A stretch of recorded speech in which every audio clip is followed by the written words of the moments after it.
अपने खिलाफ बात करने वालों को हम रास्ते पर रोककर मारेंगे और सरकार के समर्थन से हम ये काम करेंगे, ऐसा महाराष्ट्र के इतिहास में कभी नहीं हुआ।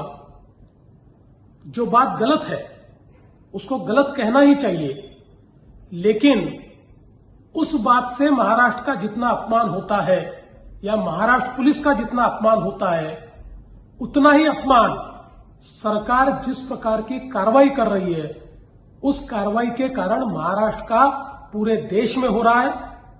अगर इलीगल कंस्ट्रक्शन है तो जरूर कार्रवाई होनी चाहिए, लेकिन सबके साथ ये कार्रवाई होती तो निश्चित रूप से उचित कार्रवाई होती। किसी ने आपके खिलाफ बात कही, इसलिए जब आप कार्रवाई करते हो तो ये कायरता है, बदले की भावना है, और महाराष्ट्र में इस प्रकार की भावना का कोई सम्मान नहीं हो सकता। उद्धव ठाकरे, तुझे क्या लगता है कि तूने फिल्म माफिया के साथ मिलके मेरा घर तोड़ के मुझसे बहुत बड़ा बदला लिया है? आज मेरा घर टूटा है, कल तेरा घमंड टूटेगा। ये वक्त का पहिया है, याद रखना, हमेशा एक जैसा नहीं रहता।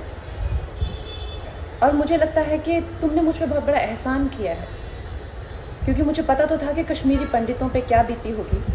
आज मैंने महसूस किया है, और आज मैं इस देश को वचन देती हूँ कि मैं सिर्फ अयोध्या पे ही नहीं, कश्मीर पे भी एक फिल्म बनाऊंगी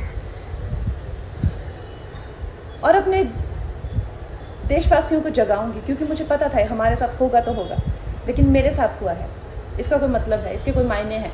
और उद्धव ठाकरे, ये जो क्रूरता और ये जो आतंक है, अच्छा हुआ ये मेरे साथ हुआ, क्योंकि इसके कुछ मायने हैं। जय हिंद, जय महाराष्ट्र। संजय राउत जी, आपने मुझे कहा कि मैं एक हरामखोर लड़की हूं। आप एक सरकारी मुलाजिम हैं, एक मंत्री, आप तो जानते ही होंगे कि इस देश में हर दिन नहीं, हर घंटे कितनी लड़कियों के बलात्कार हो रहे हैं, कितनी लड़कियों का शोषण किया जा रहा है, उनकी बॉडीज काट के ऐसी डाल के फेंक दी जा रही है, उनकी काम की जगहों पे उनको गालियां दी जा रही है, उनका अपमान किया जा रहा है, उनके खुद के पति उनके कान, नाक, मुंह, कान, जबड़े तोड़ रहे हैं। और आपको पता है इसका जिम्मेदार कौन है? इसका जिम्मेदार है ये जो मानसिकता आपने, जिसका भौंडा प्रदर्शन पूरे समाज के सामने, पूरे देश के सामने किया है, वो मानसिकता इसकी जिम्मेदार है। और इस देश की बेटियां आपको माफ नहीं करेगी संजय जी। आपने उन सब महिलाओं का शोषण करने वालों को सशक्तिकरण किया है, इस देश की बेटियां आपको माफ नहीं करेंगी। और जब आमिर खान जी ने कहा था मुझे इस देश में डर लगता है, तब उनको किसी ने हरामखोर नहीं कहा, या जब नसीरुद्दीन शाह जी ने कहा था तब उनको किसी ने हरामखोर नहीं कहा। जो मुंबई पुलिस की मैं तारीफ करते हुए नहीं थकती थी, आप देख लीजिए मेरे पुराने कोई भी इंटरव्यूज, आज जब वो पालघर की लिंचिंग में साधुओं को के सामने वो कुछ नहीं करते हैं, खड़े रहते हैं, या एक लाचार बाप जैसे कि सुशांत के पिताजी उनकी